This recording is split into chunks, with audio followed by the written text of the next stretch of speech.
bro, that's why you're not getting promoted. I work hard. I do this. I do this. I do this. I do this. Yeah, but you're not. And that's killing you. It's your Achilles heel. Like you're Yeah. jacked, you're ripped out of your mind, but you still have this Achilles heel where you can be wounded and injured and killed, and it's killing you. And you might be telling yourself a story that everybody's out to get me. Seems like my whole life people have just been against me and blah, blah, blah. And maybe you just need a friend to come slap you in the face and go, welcome to the Family Captain Podcast. I'm your host, I'm your coach, John Michael Clark. On this show, we help Christian husbands grow in family leadership and sex and marriage. So if you believe that Jesus is king, and you want to lead your family with strength and love, and you want frequency and freedom in your sex life, then you're in the right place. We're going to help you build an incredible family culture where God is glorified and your family is blessed by your strong, loving leadership. Gentlemen, welcome to the Family Captain Podcast. I'm your host, Chris Farrell. This show is designed to help you become the greatest man your wife and your kids have ever known. I'm here with Mr. John Michael Clark, and today's a little different, JM, because I just literally threw this topic on you and totally changed our entire flow of this particular episode. Are you a little nervous?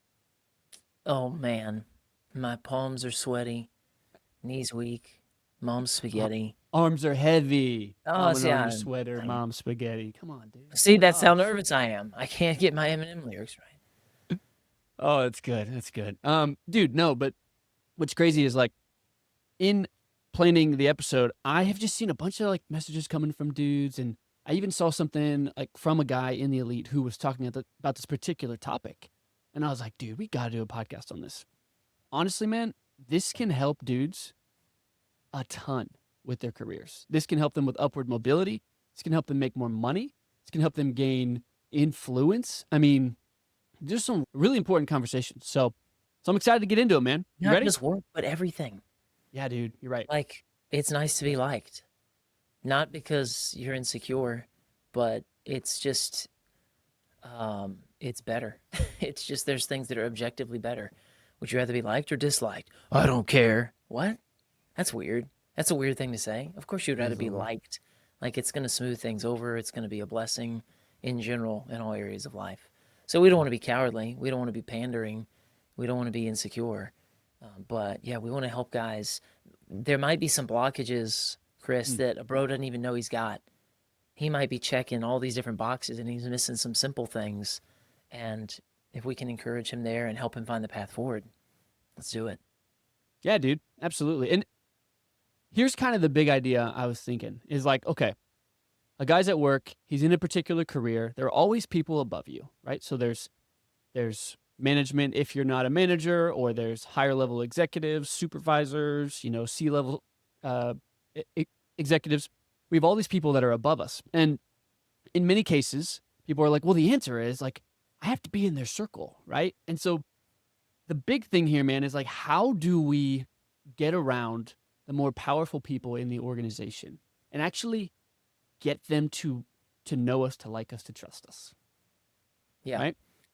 The scripture says that your gift will make room for you and bring you before great men. So everybody's gifted. The thing that we're responsible to do once the Lord has given us a gift is, I think of gifts as, we'll say a sword, for example. We may have been gifted a sword, but there's two things. The sword hasn't been sharpened yet, and we haven't trained with it. So both of those things have to happen. I've got to develop skill and mastery, and I have to actually know how to use this tool properly. I've got to make sure that I have sanded off the rough edges with me and that I have gained mastery of the gift. And as I do that, the gift makes room for you. Whereas you think, I've got to push, I've got to make it happen. Now, we'll get into some of that and what the wisdom looks like to wisely get in the way or take ownership in a way that people notice. But there's something already in guys, and sometimes they're thinking that it's about who you know, or it's about getting lucky, when really the Lord has given you a gift, and if you will sharpen that gift, if you will mature that gift and walk with that gift, instead of just keep it at the level he gave it to you. The Lord gave it to you, you're like, I think I've got some skill in here, but you never developed it, and you just kept it at its base level. You got it. You were born with it at a C- grade instead of an F, so that's good. But you never matured it. You never sharpened it. So it was always natural for you, but you never really, really honed it in. So Yeah. that's the first thing that my mind goes to is, bro, let's get you operating in your sweet spot. And that could be across any profession, Chris. Like, I Yeah. don't mean your gift is like being an electrician or your gift is being a vice president. I mean, like, there's other things that are internal that would apply to both of those settings. Right. There's other things that would apply to being a plumber, and there's other things that would apply to being, in the corner office that would work as long as you knew how to employ them for your service and for the service of others. And when Mm, you start doing that, people start noticing the gift makes room for you. The gift right. brings you before great men. And you go, hadn't been in this room before. So Yeah. the Lord is keeping the books. That's the first principle, to know that sowing and reaping is always happening. There's always a season, and I'm always sowing what I've been reaping. So that's good news or bad news, depending on what I've been sowing. Good news is True. we can start sowing differently right away today. True. Amen, dude. Amen. And let's start here. Like, where do most guys get stuck at work? I know we talk about it in family leadership and the home, but what about work? Where do you think most guys get stuck? I think for some guys, the temptation to force their promotion, to force Mm, their growth without understanding the principle of taking the maximum amount of ownership first. It seems as though for many they'll think, once I have that level of pay, once I have that level of power, then I will act appropriately. Instead of, that's not how it works. I have to create that level of value first. I have to yeah. be faithful here first, and then I receive promotion that is going to stretch me. So Mhm. I will still try and qualify myself for that position, but I'll do it with work. Like I talk about all the time in the Family Captain, if I were to get a new job somewhere, I would take over the break room because nobody cares about the break room. It's neglected, it's gross, it's just an afterthought. So what would I do? I would just come in, and all of a sudden our stuff's organized, the cabinets, the microwave is cleaned out.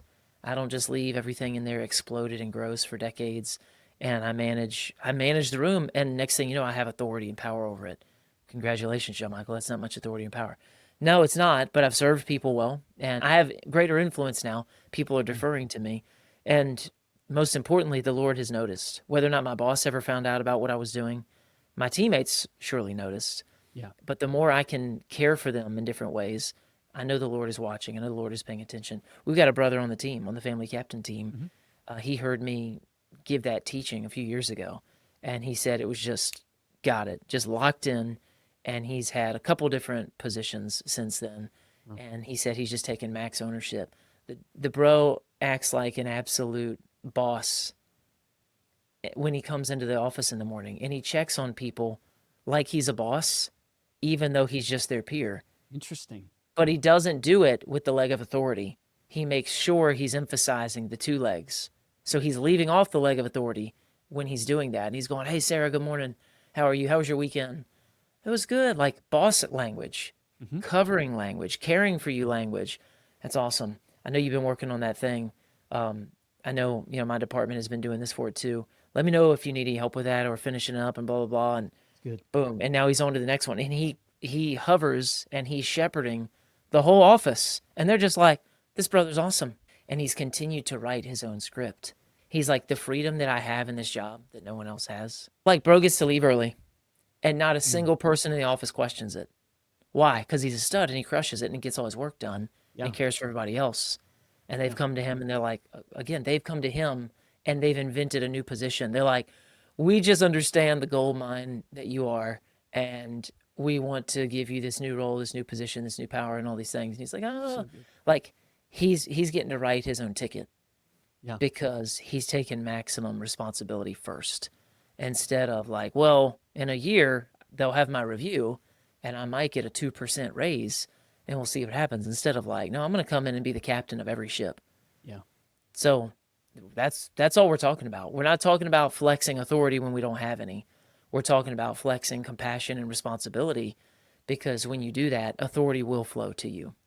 Dude, yes. And that's totally on brand with just success principles in general with what we do within the family captain. And obviously that the same principles work at work, right? So what you're talking about, the contrast to what you're talking about is just a total lack of intentionality. like in every way. And the example you're giving is that he is stepping up and doing things that he doesn't have to do, right? And therefore, powerful people within his organization, dude, they sense it. They sense it, they see it. And I'm not saying he would get the next promotion, like for sure. But what I am saying is now those people have evidence that he is a consistent human being who is delivering more value than what he's being paid for. Yes? Yeah. Yeah. It's huge, dude. Like, it's a huge principle. And if I can share this short story, I worked for a company. I may have told the story before, but hopefully not. I worked for a training organization when I got out of college, and it was in Cincinnati, Ohio, and we got paid $6 per personal training session, and I could barely afford the gas to get there, right? And I was the only one in the gym that put together this white binder with all of my clients' stuff. Like I had their family names and all the things, right? And I was super organized with my clients' results, knew everything about them. And one of the trainers came up to me one For day and he's like, $6, for six Chris dollars a built a session, dude, it was profile brutal. It was brutal. on his own for his customer, for his Yeah. clients. And one of the trainers came up to me and he said, Chris, what, dude, we don't get paid enough for you to do that. And I was like, I got it, bro. But I'm not going to sacrifice what value our clients get based on how much I get paid. And I am certain that if I treat them like I'm getting paid 10 or 15x what I'm getting paid, I'll get paid that someday. Fast forward, I left that gym. Several clients left with me. I left and went to the next one. Several clients left with me. And then by the time I started my own fitness studio, I had 15 people at the door ready to come in to my first business because And they people were not followed paying me you from $6. place to place. Exactly. Exactly. So create more value in what you're being paid for every day of the week. Yeah. So we've got to manage that. We've got to figure out, times, seasons. What does the work load look like? It's got to be doable. Like we can't Yeah. grind ourselves into a pulp. So some guys, they're in a situation where they're already doing that. And if you and I were to hear their situation, Chris, we would immediately be like, bro, you should have quit 6 months ago. Sure. So there can be exceptions to those rules, but the principle applies. But if someone is in clear violation of it constantly, if you are being exploited in your workplace, then we say, "Oh, bro, like that place is trash. Sure. Get your resume out and let's go look around. Let's go create something." But yeah, these principles are proven and they apply because again, we know thankfully, even if your current workplace is in high rebellion against God and his design, the Lord is still keeping the books and your season is still coming. Yeah. 100%. And I'm glad you brought that up because this principle is not only the work you put in, it's the value you bring to the company. And that also includes how you show up, how you interact with people. And so you and I were joking earlier about how important likability is, right? So Yeah. you can take that. Likability is insane because I will hire and others will hire and promote somebody who they like over somebody who is skilled and the perfect fit on paper for the job. Exactly. That's just funny. That's just humans being humans. Yeah. That's probably not the best business practice in the whole wide world. It's not the money ball concept, just like looking for the skill that I All can data. fill. Yeah. Yeah, all data based. It's just like, I don't really like this guy. Like, he's hard to like. He's hard to get along with. He's not a lubricant in our system. He's like the gears are grinding. Like Mm. things aren't working here. And I've done the same thing in the family captain as I brought different teammates on. I'm like, bro, like without even thinking about it, Chris, like I have to like the guy. I haven't gone Hmm. through that filter. I'm just not even looking for it. Like we got to really really jive well, and he's got to jive with everybody else. So there's a million little things we got to do to be likable. Yeah. But you and I were talking earlier. The biggest thing that I think can shoot somebody in the foot if they don't know that they do it is it's carrying an insecurity, Hmm. and it's not being able to celebrate others. It's thinking that if you celebrate others, you are somehow diminished. It's Yep. if Bob comes in and he's telling everybody he got a boat, like, brothers, you need to know that your only job is to praise and celebrate and rejoice. Bro, Amen. that's awesome. Congratulations, man. Not, well, we do Dave Ramsey, so I hope you're not carrying any debt. We're like, bro, shut up for a minute So and true. just let the guy talk about the fun weekend he had on the lake with his family. Mhm. because this could be a dream come true for him. You're not his financial planner. You're not his Holy Spirit. You're not his mentor. You're just a bro at work. Yeah. So, but some people they're just not likable, Chris, Yeah. because as soon as they hear somebody's got a boat, they're like, "Oh yeah, we've had ours for years." We were like, "Hey, hey, hey, hey, hey, hey, It's like, shut hey, up. hey, shut up, shut up." It's not your time. It's not your. Oh, I'm excited. I want to rejoice with him. Well, then that would come across differently, bro. That's so Yeah. awesome. I'm happy for you, but you got to get used to taking the low seat at the table in conversations. Mhm. And if your thing comes up, let it come up. Yeah. And you're not even staying silent. So referencing the parable where Jesus is saying, "Hey, if you're invited to a wedding banquet, don't take the high seat at the table. Take the low seat at the table, because if you take the high seat at the table, the privileged seat, the seats of honor, then the host may come up to you and go, "Friend, that seat's not for you." And in front of everyone, you get moved down to Yeah. your low spot. Yikes, that's a bit embarrassing. Instead of go in and go, "Well, there's the lowest seat in the room. I'm going to take this." And then the host comes to you and goes, "Friend, what are you doing here? You come on." And now you're promoted in front of everyone. The point is, take the low seat, not to make a show of where you're going to end up, because you should take the low seat. And if the host never comes to you and moves you, you go, "Oh, I took the appropriate seat." Like, well, that's good.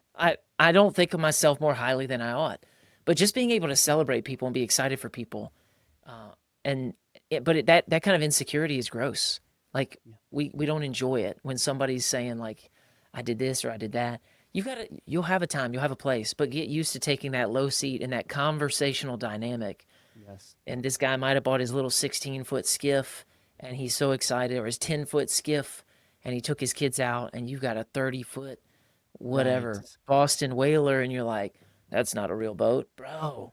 Bro, that's small. That's gross. And by the way, you're really immature, which is why you're not getting promoted. I work hard. I do this. I do this. I do this. I do this. Yeah, but you're not likable, Yeah. and that's killing you. It's your Achilles heel. Like, you're Yeah. jacked, you're ripped out of your mind, but you still have this Achilles heel where you can be wounded and injured and killed, and it's killing you. And you might be telling yourself a story that everybody sucks. Everybody's out to get me. Seems like my whole life people have just been against me and blah blah blah. And maybe you just need a friend to come slap you in Right. the face and go, "Hey, bro, you kind of suck. You're kind of annoying in conversation." Right. So for some bros, that might be like, it might be a likable thing. That maybe not that Yeah. exact example, but likability matters a ton. And when people Yeah. like somebody, they're like, "I want to look out for this guy. Like, I want to help him. He's kind of dumb. He's dumb as a box of rocks, but I like him a ton. The team Yeah. likes him a ton. He's excellent for our morale and our atmosphere. I'm going to invent a position for him." Like, I've seen bosses do that. I've had a boss do that for me. Dude, yes. Tell that story. Tell that story. It's a great I story. have been the box of rocks. Mhm. So, are you thinking of when I was going to be CEO, Yes. Yes. and then after they were like, "You're not going to be CEO," he just invented a position for me? Yeah, dude. It was Okay. amazing. So, years ago, I had been in ministry for 8 years. I'd been a staff pastor. The Lord led me out of that church, and I knew I was going to be doing secular work for a while, which is kind of funny because when you're a pastor, if you step out for any reason whatsoever, people are like, "You're leaving the ministry?" I was like, "I'm never leaving the ministry. I'm just obeying the Holy Spirit as best I Amen. know." 100%. So that's what we were doing. Um, Went into the fire department as I believed I was led by the Lord. Got injured in the fire department. Got fired. That's what they do in the fire department, Chris. They fire you. Hire you. That's a dad joke, everybody. Oh, got it. Knee So slapper. after that, it was just hustle to make the math work. I didn't have an impressive resume to run around with, so it was just a scramble. I ended up managing a piece of property for a guy. It's a second home or third home for him in the county we lived in. Beautiful home in the Chesapeake Bay, and I mean on the Chesapeake Bay, had its own beach and everything. So I'm managing. I'm raking this guy's beach. I'm setting mouse traps, and I'm doing it. And it's like we're still not coming ahead. But at this time, I'm building the family captain. I'm building it up. What was at that time the captain's course, and building all this stuff up. And he comes down for the weekend one week, and I approach him. Friendly guy. He likes me. I like him. And I'd been working for him for a year now by myself. Nobody's there. Yeah. They come in, I got the jet skis ready or like whatever, but we talk on the phone, we text, but I just did my job as best as I could. I'm sure plenty others could have done it better, but I did the things well that I could do well. And you know what? I'm likable. And some of our podcast audience goes, "That's debatable, Like, John Michael." yeah, I know, debatable. I know, I'm not everybody's cup of tea. Which that's another funny story. I was talking to a bro recently, and he was like, "Man, I shared your podcast with some friends at church, and they were like, man, every it was one guy," he said, and he said, "But man, everything that guy said was exactly right, and I cannot stand listening to him." And That's I was like, amazing. man, if I could just get out of the way of the content, so many more guys could receive. I tell you, But I just have this whole Elijah vibe about me where I have to mock and poke everything in the eye. I love it. Clearly, I'm growing, I'm maturing, and you're I'm gaining growing. wisdom. So anyway, to this guy, I was likable, and I knew that.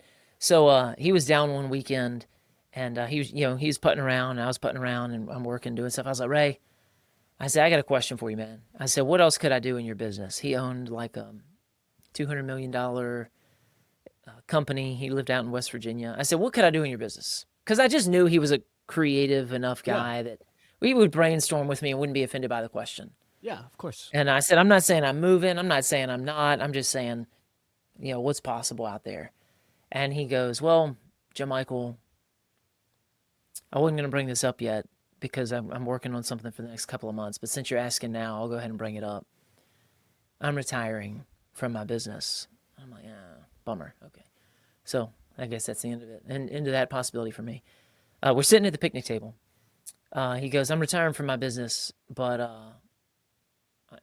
I want to appoint you to be the CEO. Bro, I'm setting this guy's mouse traps. It's wild, dude. I'm baiting his fishing hooks before I'm preparing his fishing poles. He will text me, "Hey, we're coming down this weekend. This. Go get this. Yeah. Go to like all the things. I'm changing air filters. This is all. This is the only context this man has ever seen me in. We've had conversations. We've Sure. talked when he's visited, but this is the skill set that he's seen in my life, Hmm. and he wants to appoint me to be the CEO of his $200 million company with all these other people who have been in it for years. I haven't seen it. I don't know anything about it. We sat there for 2 hours at the picnic table, talking, processing, discussing. I told him, I was like, Ray, I love you, man, but I don't know anything about business. And he said, you know the 90% that matters? He said, I'll teach you the 10% that you don't know. He's like, you know people and you understand people. Hmm. And he said, and that's what I'm about. So, like, long story short, he was selling the company and he believed that he would be able to appoint me because, a long story short, the private equity firm from New York did not love Joe Michael as much as Ray did. Right. And they were like, no, we're not doing that. So anyway, after I had moved out there to take over the role, then we're kind of stuck. And Ray, what does Ray do? He's like, he invents a new position for me. He's like, look, here's what you're gonna do now, and you're in this other role.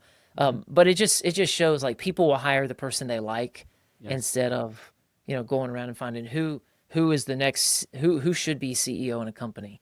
Yes. Bro, it's so crazy that any of that would happen. But what happened? Well, my gift made room for me. Not my mouse trap setting gift, not my fishing pole preparation gift, not my grass cutting gift, not my mechanical gate installation gift. All the things that was doing for him, all the projects that I worked on, but it was the other gifts in me that will show out and show up when you're maturing them and growing them. Because Ray knew some things about me.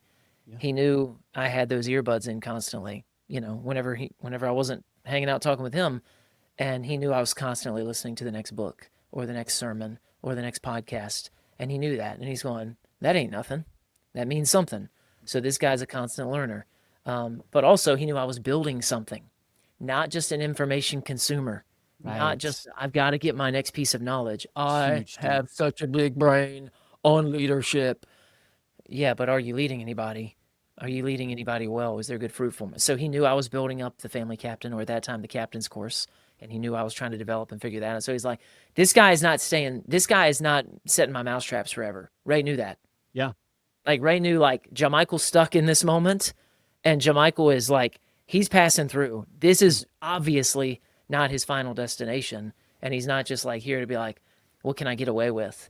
But Jamichael is moving up and he's going places. Ray's going, I could be a part of that, or I can just lose him from my atmosphere altogether. They're like, Hmm. okay, we're not used to this level of skill, mastery, care, and attentiveness. excellence. We're not used to this level of excellence. It's not going to stay here. Why? Because we know we don't deserve it. We know we do not qualify for this. This bro is passing through unless we wisely make it valuable and appropriate for him. Because like this is not his landing place. People will look at you in these places, Chris, and you've seen it too. Yeah. They'll have this attitude when you work at certain jobs. When you get in, if you're just having a passing through season, they'll look at you like, "What are you doing here?" Like you'll feel it. You'll feel Mhm. like an alien. Yeah. They're looking at you like, "What are you doing here with us?" Like one of these things is not like the other. And again, it's back to what we were saying. The gift makes room for you. Excellence just levels up. And if you've got a wise boss, they're going to go, "Hey, hey, hey, hey, hey, hey, tell me what you want. Tell me what you're thinking about your future because I want you a part of this thing forever." Instead of like, if you got a clueless boss, then move on. Like they're not with the program. They're not on the growth track to begin with.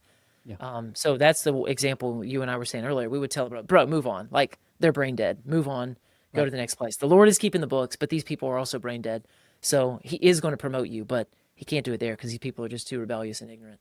So Mm. move on to the next place. And then there is going to be the person who goes, "Oh my goodness, I just hired somebody on accident that's way better than I thought they were. Yeah. Okay, how can I promote them? How can I encourage them?" But they're Yeah. super likable. Yes. Well, and here's the thing: we're gonna go a layer deeper to likable because there are a couple like very fundamental things that it's hilarious that people miss. So one is that, in my experience, like this comes from making tons of mistakes, right? Just for context, I I've been an entrepreneur most of my life, but there was a season after COVID where I worked for my brother, and I literally went from cold caller to, like part time, to hired full time, to account manager, to director of sales, to division, like director over an entire territory, and then interim COO.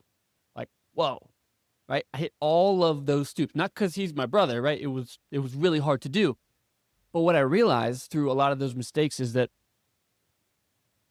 asking great questions positions you in a fantastic way to people. If I am not certain of something, because it was an industry I wasn't certain of, I was in fitness for years. Be so curious, like so curious. And I think you have that gift too, man, because you do that all the time. Like we'll be talking about something and you're like, whoa, whoa, whoa, I'm not clear. Help me with this. And so when you force people to critically think, smart people who are actually thinking, like they appreciate fleshing out their ideas when you ask good questions. But if you just jump to a conclusion without asking questions with this crazy certainty, people will not like you. Yeah. Or, we're using like and not like. It might not be that black and white, but you will not endear yourself to them. Yeah, You will not endear yourself to them and they won't feel this magnetism towards you. it's true. They'll recognize your immaturity for what it is, and it is Yeah. immaturity. And they'll go, "I like Bob, but Bob's Bob." And that's it. Like they don't hate you. They're not trying to be the ceiling on your life that condemns you and keeps you down, but they just know something in them. Their good instincts tell them that I shouldn't promote Bob because Bob just doesn't get it. And they might not even be able to articulate it in the way that you just did, Chris. They might not realize Bob's not curious. Bob doesn't ask questions. Bob's a know-it-all. Bob's a one-upper. Mm-hmm. Bob's the I've got a better story. Like they might not realize that. They just know like, yeah, I just don't think he's the right fit. Oh, and then Bob gets laid off and he gets this mealy mouth exit interview.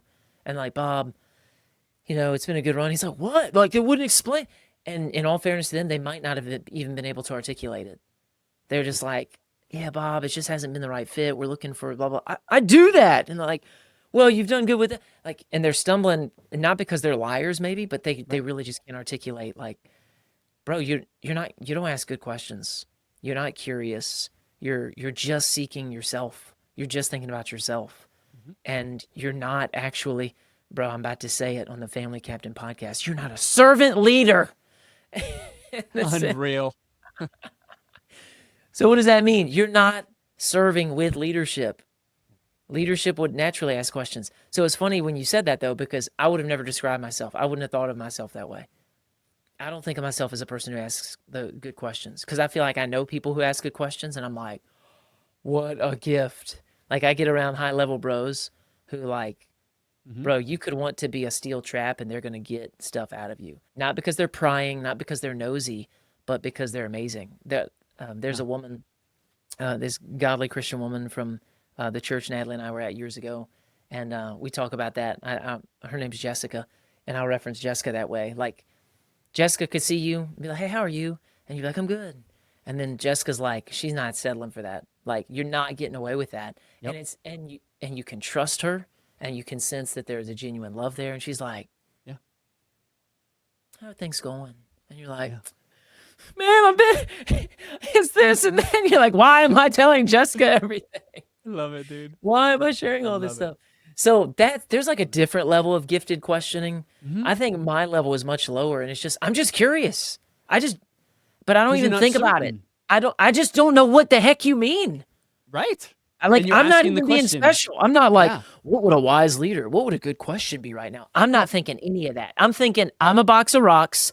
I don't know what you meant. Hey, what do you mean by There it that? is. And they're like, oh, well, it's like this and this and this. I'm like, oh, okay, cool. So when I ask a guy what he does for work, this is a great example. Mm-hmm. When I ask a guy, hey, bro, so what do you do for work? Yeah, we're just trying to chit chat. Me and the dad at the snotty nose kid's birthday party. We don't know each other. We're both kind of like whatever. I haven't been to any of those in years, thankfully. Yeah, I hate birthday I parties. love children. I love children, by the way. I have enough And kid birthday parties. there's just so many kid birthday parties, and they Yeah, have them way every too year. many. Yeah. So I'm like, people, here's a life hack, friends. Here's a life hack. If you have kids, and hopefully you do, you should not have a birthday party for every kid every year. 1, 5, And 10, 15. That's our rule. yeah. Yeah. Yeah. Hit some biggies, Mhm. but feel it out. It's a vibe. It's not a Yes, not a dude. religion. It's a vibe. It is. So we celebrate our boys each birthday. This is an important. If the Family Captain podcast never accomplishes anything other than this, Chris, Gotta know we have this. brought a great service to humanity, into the body of Christ. Yes, sir. Yeah. Oh, my wife would never go for it. Bro, make your stand. This is where to spend all your leadership capital. There it is, dude. So the point is you're still going to celebrate your kids. We're still going to have, hey, buddy, what do you want to do for your birthday? We're not going to do a big party, but what do you want to do? Oh, we'll have grandparents over and we'll have cake and night. Done. That's fine. Yep. Grandparents are fine. They have to come. They don't have a choice. That's their job in life right now. But everybody else, all your friends and parents and all that stuff, like, no. We can go see the movie as a family. We can go do the thing as a family, but it's as a family. We can go ice skating as a family, whatever you want. But we don't have to invite 74 people Exactly. every single 100%. year to your birthday. I'm with you. All right. You're welcome, guys. That was a freebie. There's a freebie. Back to the plot. Me and the dad talking at the birthday party. Yes. Because this other bro who hosted it has not yet learned, or it's the appropriate time. It is the right time. You know, we haven't had a birthday party in years. We're not sorry. Good. Throw that party, bro. I will be there because you don't do it to me every year, Exactly. all the time. Oh, So we're dude, talking to this so guy. Hey, funny. man, what do you do for work? Oh, I was talking to a bro, I don't know, a couple years ago, some family picnic thing. It might have been a birthday party for my nephew. See, that's different. But I was like, bro, so what are you doing for work? He's like, oh, I work for this thing. I do like media for such and such. I'm like, cool. That's cool, man. So are you filming? Are you doing photography? Like everybody would let him off the hook right there. Yep. He does media for this company. Well, I'm curious. What does that mean? And most guys are like, well, I'm not curious. I'm just being polite. Well, we're talking to you about how to actually get promoted. We're talking to you about how to be likable, not to how to be a tool who just takes from people. I was genuinely curious about this guy. Right. I wasn't trying to extract from him. He had nothing to offer me, nothing to provide for me. I'm just trying to love my neighbor and actually be genuine. But I didn't know what he meant. And he's like, well, yeah, I'm over the whole media department and we blah, blah, blah. And I'm like, oh, that's cool. So do you have teams who are like, I'm making him, I want to see the flow chart. Like, I want to Exactly. understand, Yeah. like, you got 4 people under you and what, so like on a typical week, are they filming video projects and then you're prepping it for the commercial? Yeah. And I'm meeting with the CEO and I'm like, but now I understand what he does. Mhm. But I'm in media for this company. Like, that didn't tell me anything. And now I'm like, bro, that's cool. So now I've got the context. And then my next question, dude, do you enjoy that? Is that fun? Man, it's got its ups and downs, bro. You know how it is. Yeah, I feel you on that. Do you like your team? Like, or is it your boss, or is it just the work? You're just bored with it? Like, I'm just curious. I'm Right. just trying to figure out where bro's at. I'm not like, hey man, what do you think about when you go to bed at night? I haven't gone that far. I'm not being weird. I'm just being friendly bro vibes. Yeah. And I'm just like, you like your team? Like, we're a stranger. You got nothing to lose. I'm like the stranger sitting by you on the flight. So Right. it's not like I'm not using any of this against you. I'm just curious. And if I can serve you and encourage you. And Yeah. he's like, yeah, like, man, I actually do like my team. There's just one dude on my team that makes everything miserable. And I'm gonna interrupt him, and I'm like, "Bro, fire the guy!" I'm like laughing, not joking, and he's like, "See, that's the thing, dude. I can't." And now we're laughing, and now we're Mm-hmm. having a good Yep. time. And I'm like, "Why can't you fire this guy? Or why can't we help him? Like, what's he missing? Is he just doesn't? He's the boss's son, and like, so we're trying to have him like, yeah, that stinks, bro. Blah blah Yeah. blah. And are you looking to get out of there? Like, I'm just asking questions because I'm Right. curious, and I'm just Right. not letting him get away with like, "Hey man, what do you do for work?" "I job." "Oh, I job too." "Yeah, okay." "What do you do for marriage?" "I have wife." "Oh, I have wife too." "Oh, good." "Hot dog, French fry." "Yes, soda." "How about the weather?" "Very amazing." "See you next year at the birthday." Instead of like actually just I Oh, don't just dude. being likable, but I'm not trying to Yeah. be likable. I'm just Right. being curious. I'm Oh just like, my well, I'm not gonna gosh. waste my 2 hours. That is So I'm like, so "Hey, man, funny, dude. what's up? That is Let's so. talk." There's another couple layers there, right? So there's two pieces to that. Number one, you can ask questions to build a bond with people, right? Because people like talking about themselves, and once you really help them understand, like you do care, you do want to know, then they open up a little bit, and then you can build a connection. But the other piece of the puzzle of being curious when you're not certain is humility. So you're in a meeting, and then the main guy's like, "Does everyone understand?" And he like literally did not communicate well, and all 9 people have no freaking clue what he said, right? I'm like, actually, if you could bring more context to that, and everyone's like, "I love you, I love you, I love you," right? So like the humility of stepping back and be like, "I actually don't understand," and that's what I think you're really good at, because you're willing to not say like, "I'm gonna put my CEO hat on, like I own a company, I should know all this." You're willing to be like, "No, I actually don't know," and therefore more context is creating for other people, and somebody is actually like, "Okay, sweet, like let's dive into this." Yeah. You're right, I do that, but it Mm-hmm. never feels like a superpower for me. It just feels like, I don't know. Like, how much of an idiot would I have to be to pretend I know? Dude, people do it all the Like, time. I People do it know. all the I time. know, but that's why, like, I'm not good at coaching stuff that I don't recognize I do. Mm, fair. But when somebody like you points it out to me, I'm like, "Oh, yeah, I do that." Mm-hmm. But then I'm like, "Yeah, I just do that because it's the only way to do it." And you're like, "Well, spoken like you, because like, Right. you're doing it in a smart way." But yeah, like, I just know that I only know what I know. I don't know what you know. So, the more I talk, Yes. the more I run now, I do run my mouth a lot on the stuff I know for your blessing and for your Sh- advantage. That's the point of this sure. podcast. Sure. But when we get out of my jurisdiction, I'm like, "Bro, teach me." Like, "That's interesting. Please help me. I'm not the expert of all the things. I'm only the expert of the things I'm the expert in. And that's a real, real, real limited area." The Family Captain is all about helping Christian husbands to build an incredible marriage and family culture. It's self-leadership, it's family leadership, it's sex and marriage, all made practical so husbands, wives, and children can enjoy God's best and truly thrive. It's one thing to believe that Christians should have the best marriages and sex lives. It's another thing to know how to make it all happen. But inside our Family Captain Elite coaching program, that's exactly what you're going to learn. In the Family Captain Elite, men are not only equipped with the conviction to act, but also with the wisdom to navigate their exact situations. And they get a clear, practical path to get them the incredible fruit that they're after. So, if you want to take your marriage and family culture from just fine to incredible, then go to thefamilycaptain.com and book a free assessment call to see if the Family Captain Elite program really is a good fit for you. That's thefamilycaptain.com. Family leadership is a high calling for your life. So what are you waiting for?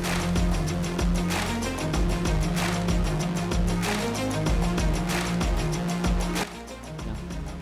So there's something else you do really well that is very high level, and I think you know you're good at this, but this one thing can literally change the way people operate at work. And it is, you understand frame control on a very deep level. Now, frame control meaning like you never lose frame. In the Family Captain, you talk about maintaining frame, like through your anger and things like that. And it's a very powerful concept. But not many people can actually control frame in nearly every instance. So, like, you're very hard to shake, right? So, like, typically when two people walk into a room, if somebody is like a little bit of a jerk, they might try to make somebody feel lower or get them caught off guard a little bit or make a joke about somebody. You're not gonna get got. You will not. You have a lot of confidence and you control frame really well. And there have even been times where you and I have been kind of going toe to toe on something, and I'm like, he beat me. He beat me. Not that it's this mental game, but you really do control frame well. And I want to expand on that a little bit because you're like, Yeah, because I'm not following what you're saying. So that's here's so my curiosity. that's Because I'm crazy. like, Okay, now I do know that's I understand crazy. people. I You understand do. people, and I'm very aware of social dynamics. Hmm. So if that's what you're saying, then yes. And maintaining frame, I don't do that perfectly. And by the way, guys, You do a frame really good job. to clarify, frame is not just I didn't put a hole in the drywall. Correct. Frame is I kept my framework of thinking. Hmm. I didn't come into your broken framework for the conversation. I I can sympathize with your point of view without adopting your framework and leaving my principle. So I'm good at keeping my principle. I'm good at remaining on the interstate, Chris. I'm good at that. In the conversation, if there's tension in it, if it's business negotiations, if You it's take the marriage agreement. conversation where you want to go. That is frame control for Well, good reason. when I start it, Hmm. I started it. So I do get to pick the destination, just Uh like huh. you get to pick the destination when you start a conversation, Yes. because I am fair. I am Yes. fair. I'm not unreasonable. I will admit to truce and I will admit to appeasement. Hmm. But again, that's just maturity. I'll be fair. So if you come in, James, I want to talk to you about blah blah blah. I'm like, that's the interstate we're on. Hmm. I don't get to side rail Chris. I don't get to go. Well, hang on a second. What about like Chris started the conversation? He wanted to talk about the thing. That would be so disrespectful. I'm respectful, but I respect you, and I also respect me. So if I come in and I start the conversation, I'm going, hey, I really want to talk with you about blah blah blah, and you end up running off to La La Land. I'm like, hey, bro, I'm not going over there. Yeah. Like, I came to talk to you about this. And you're like, you never will talk about this. I'm happy to talk with you about that if you want to talk about that at any time. But this moment was about this thing. I'm just fair. I'm respectful to everybody. I'm not extracting. I'm not winning. I'm just trying to be clear and fair. I want everybody to say their point. Hey, Chris, when I'm all finished, I want you to say everything too. I'll sit here with you. I'm not rushing off and going, case closed, door shut. I win. It's over. Hmm. Like, I just think it's being fair. I think it's being respectful. Hmm. That's what's so funny about a lot of family captain stuff too. It's not even so much Yes. headship a lot of times. It's just basic human respect. But it's be okay. How can I unpack this in a way that's easy to understand?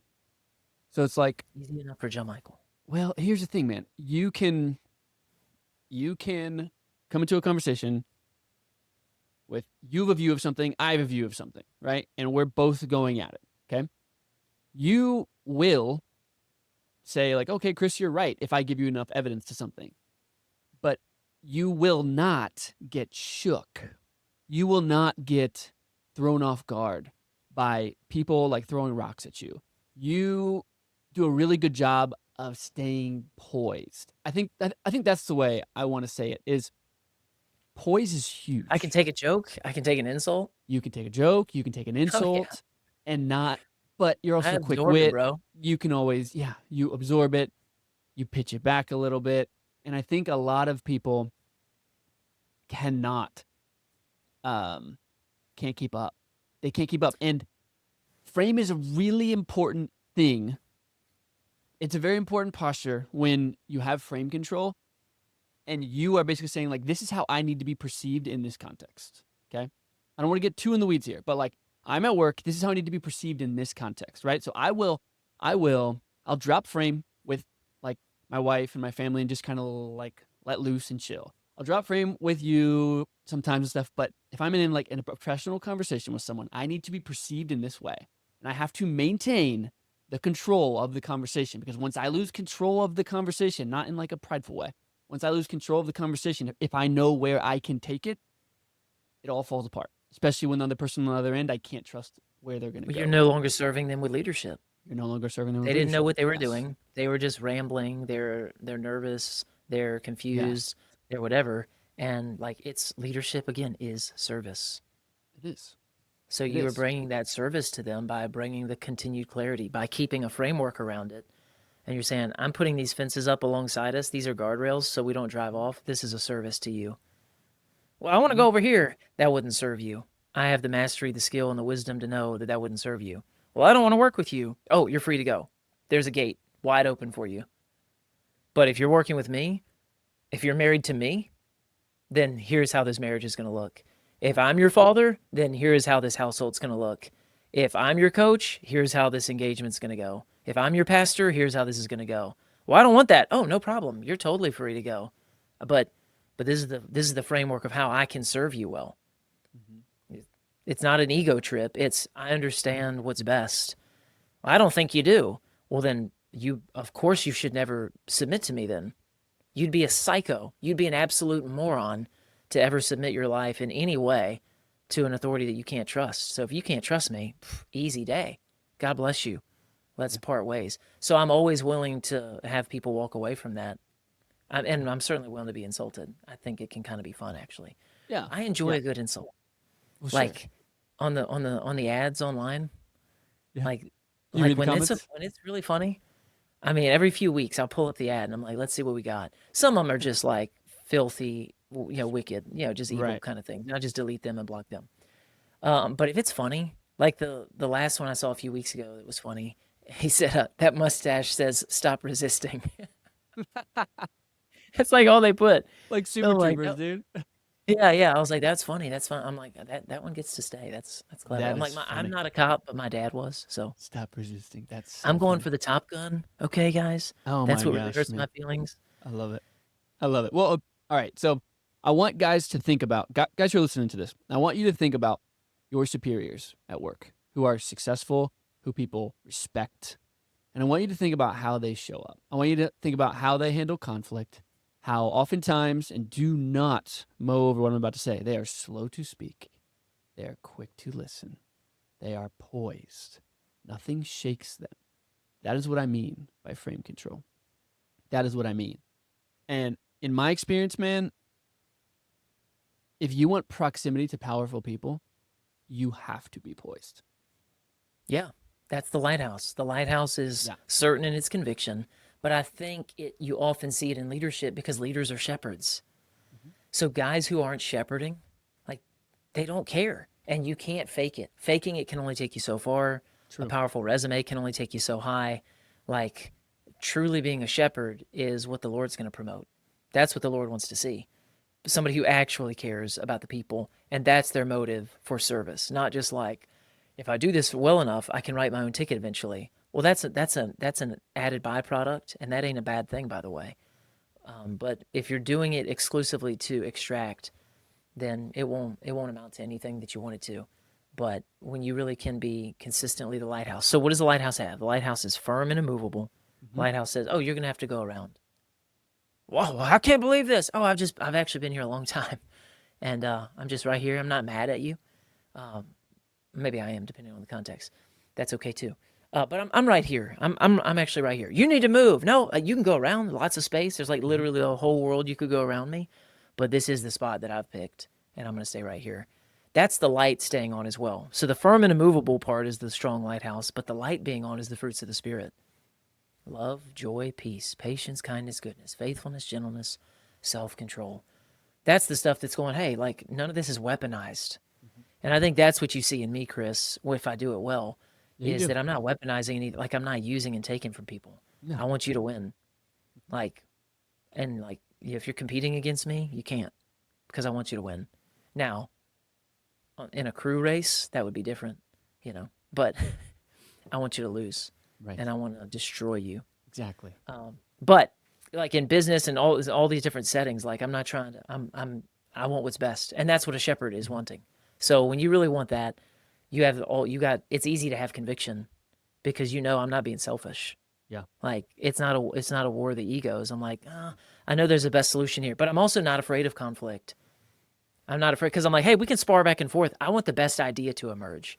I don't care if it was Chris's idea or Alan's idea or anyone else's idea or Natalie's idea. I want the best idea to win. Why? Because I'm the shepherd. Yeah. That's a good CEO. I want the best idea to win. I don't care if it came from me. I'm not the smartest guy in the room. But maybe this time I have the best idea. I feel strong conviction on this, Chris. Prove me wrong. And Chris, blah, blah, blah. I'm like, I'm poking holes in it. Not because it came from Chris, but because I'm like, I'm not convinced. Right. And if Chris convinces me, I go, you're right. Oh, that is, but yeah.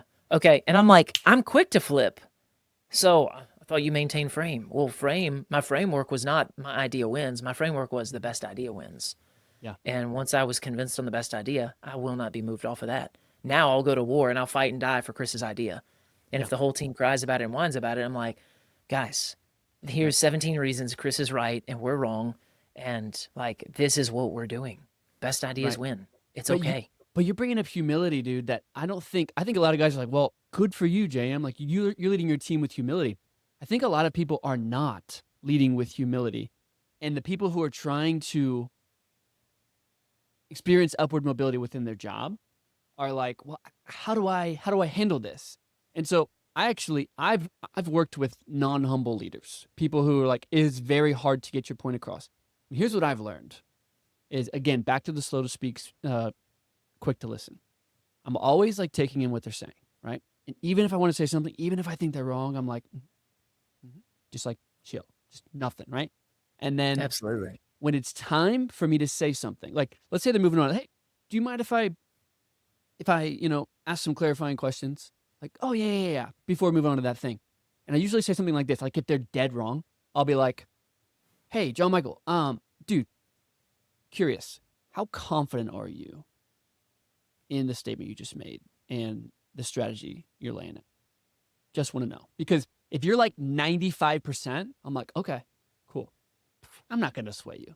But No, live to most of the fight another time, day. when they're really wrong, they're like, I could be swayed, Chris. I'm like, and I'll even ask for a number. Like swayed, does that mean like 40%, 60%, 7%? And they're like, probably 40, 50. I'm like, okay. So now like I have room to insert my idea. I'm like, do you mind if I challenge you on that or give some thoughts? If they say no, cool. That's fine. It's fine. But most of the time, very non-humble leaders, if I'm asking a question, I'm just like, hey, like how sure are you? They'll show their cards. And then you can figure out how much input you can actually give. Because that surprises me. I wouldn't think that they would. But Jocko They talks do. a ton about leading up the chain of command. Mm-hmm. Leading up the chain of command when you don't have authority, when you don't have the power.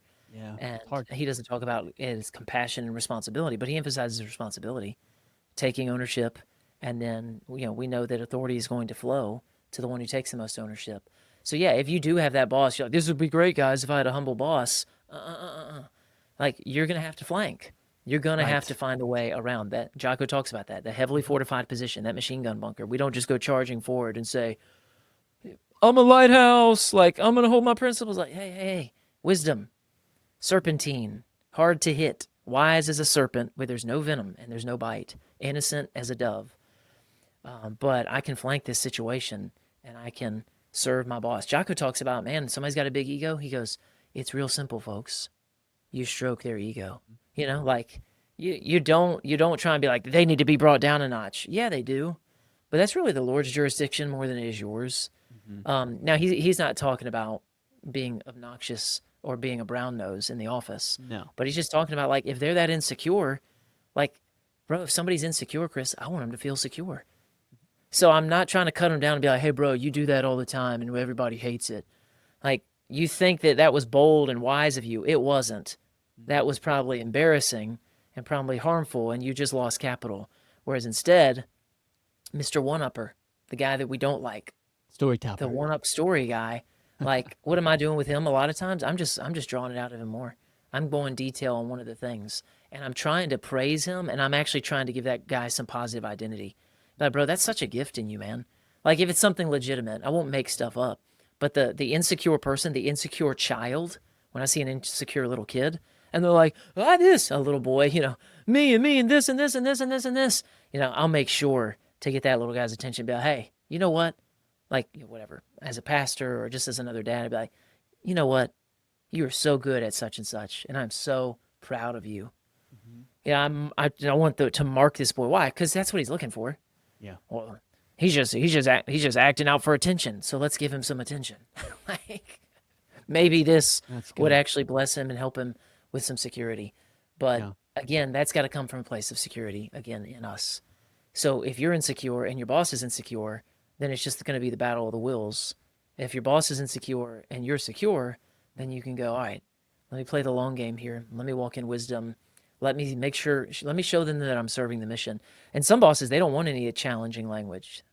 They will not welcome that line. Hey, could I challenge that? Like, wrong Yeah. word, Yeah. wrong word. Hey, boss, thank you for the meeting. I really want to make sure this thing is super successful, and I want to make sure I nail my part. May I share a concern that I have?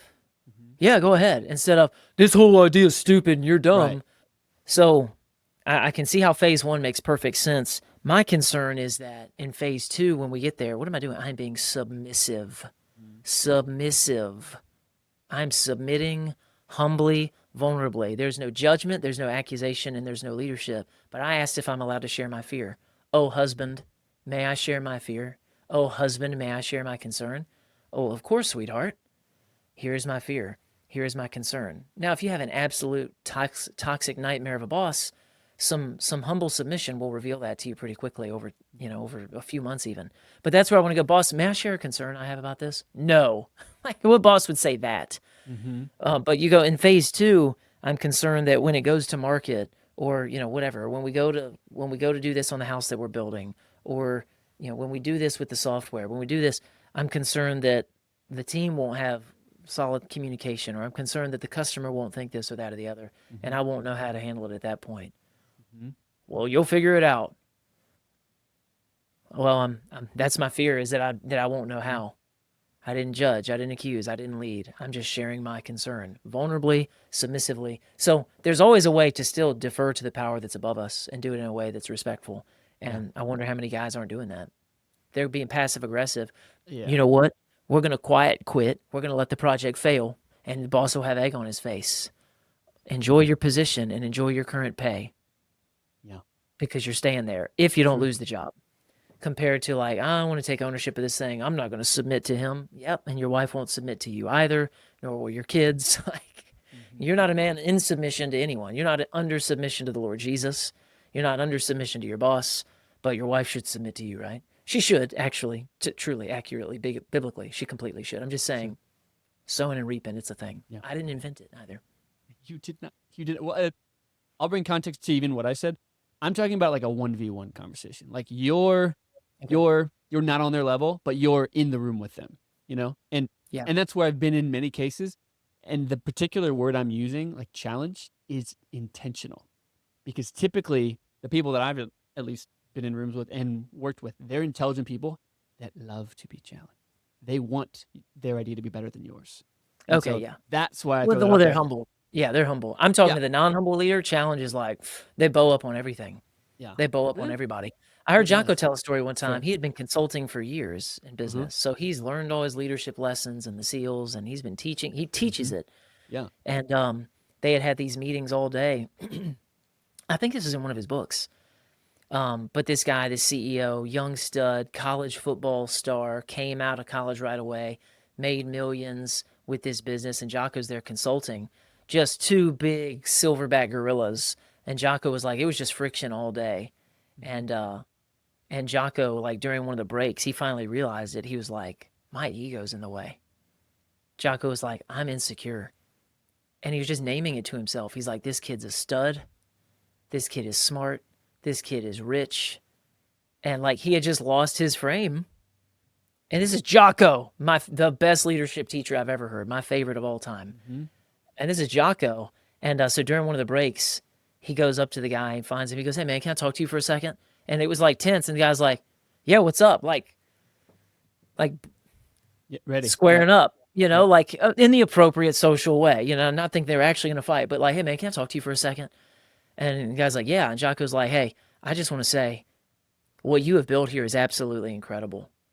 To think that you can, and just Jocko just started just What was he doing? Jocko was crushing his own ego Yep. deliberately and also making this guy feel secure so that Jocko could properly now serve him. Because that was Jocko's old job, was to be there to serve him in his company. But Jocko had to crush his ego and be like, bro, man, what you've built here is just incredible. How you've done this and this, and just praises him and encourages. He's like, he said, and also like, man, at your age. And he did it in a way that wasn't like for a young whippet. Like he made sure to not be like, for a young guy, you're doing all right, Right. which can be a backhanded compliment, a backhanded insult, a front-handed face slap, whatever it's I called, whatever the think we figure of get it. speech is Yeah. there. I dropped out of college. I didn't make Hey, it come to that on, part, man. Chris, wherever they taught that thing. Right. So, so he just praises the guy, and the guy just like, dude, are you kidding me? You're the stud, you blah blah. And now this guy, like now everybody is, they were both insecure. So this guy is like, I'm super insecure. This like hardcore man who's actually done something with his life. He's Right. led men into combat, and I'm just over here building a business. And Jocko's over here like, this guy's really doing something. Like all I've done has been a meathead in the military. And they both realized they had great admiration for one another, but they felt insecure. So they were being egotistical, and just the friction was there in the relationship. And they both were just like, "You're awesome, bro. You're awesome, bro. Let's go get some work done." And it cleared the air and everything was good. Well, what if Yeah. the guy hadn't responded that way? No problem. Jocko can still serve him now. Jocko humbles himself, and he can still come in and go, "Bro, you're the man. Like what you built here is all. Thank you, thank you, thank you." And maybe he stays swelled up, maybe he stays puffed up. No problem. Stay puffed up, buddy. I'll puff you up even more. Yeah. You're the man. It's my job to bless you. It's my job to serve you. Yeah. No, dude, that's a really, really good story. That's a really good story. And I think there are people listening that can relate with that. They're like, pretty high level. I find myself just kind of, knocking heads with people, and I'm always looking for, them to admire me, but I realize they're in that position. And I think you brought revelation to a lot of guys with that story.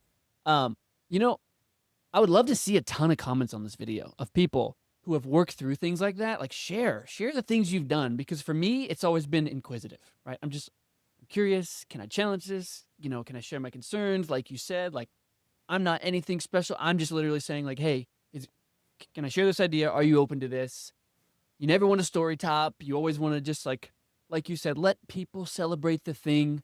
And actually, the last thing that we should cover here is, I know there are guys who are like, man, I just really want to be in the circle of the people above me. And I can tell you from experience, when people reach out to me and they're like, hey, Chris, love what you've done. Can I pick your brain? Is not the right move for me.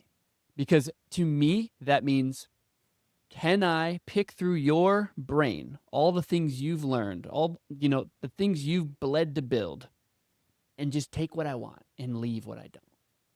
Thank you. So how would you want a guy to reach out to you, or other people within their job? What do you think?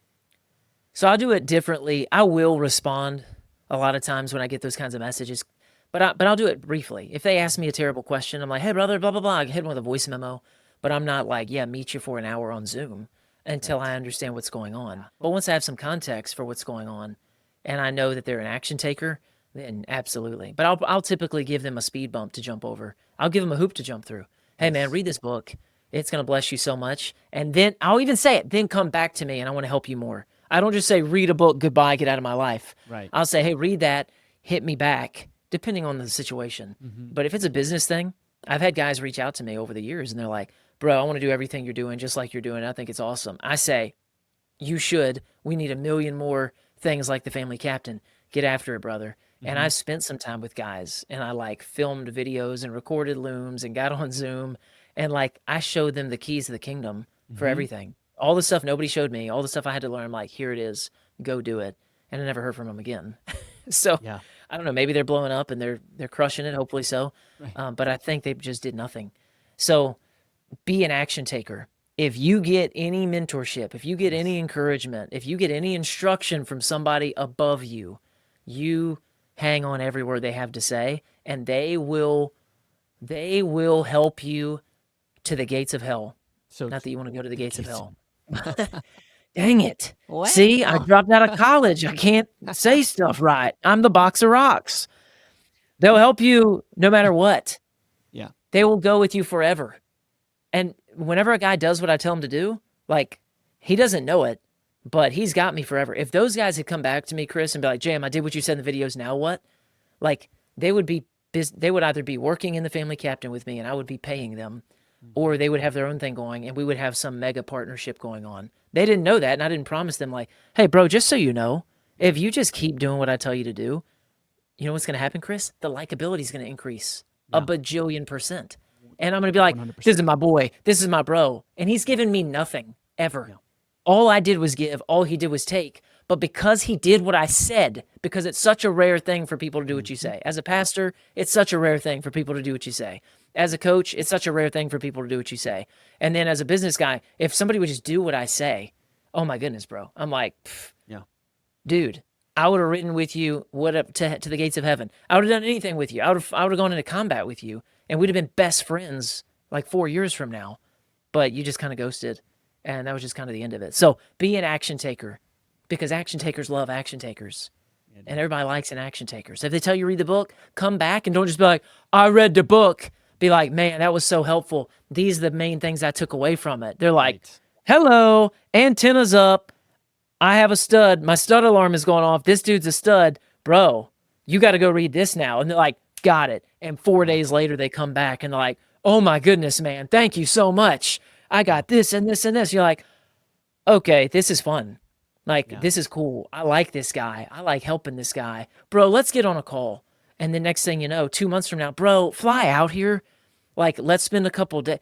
And this dude, like, I don't know how you get in those big circles. Like, I didn't make myself CEO. Well, Ray didn't make me CEO either because they wouldn't let me. But like, you do what people say, you do what people want. You like be an action taker and be a blessing. Yeah. Things open up for you. Final note. Powerful. This is all a really good witness on top of it. We talked about the self-serving angle for the whole episode of like, all right, this is going to be a blessing to you. Yeah. Yeah. I want to reap where I've sown. Of course I do. But also, man, like, you're a believer. First and foremost, before anything and everything else, you're a witness for the King and his kingdom. And this is what it looks like in the kingdom. When Jesus talked about, if you want to be great among others, then you must be their slave. So that is what it means. You're not doing everything everyone always commands you, but you are in service to others genuinely. And that is a good witness, and that's a good representation for the kingdom. And that opens up the most important opportunity to be able to talk to people. When you praise and celebrate that guy all the time at the office, and then one day, you know, he's like, what'd you do this weekend? Yeah, well, we went to church. And he's going, I already liked Chris, and now Chris is like a church guy. And now next week, Bob's coming to you like, Chris, I don't know what to do, man, but like, do you pray? And you're like, yeah, I pray.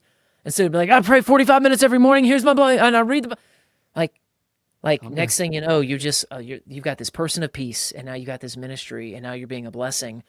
Not because you stood up in the break room and preached the gospel, although there's a time and a place for that, for sure, but because your witness was so warm and Christ-like all the way. Amen.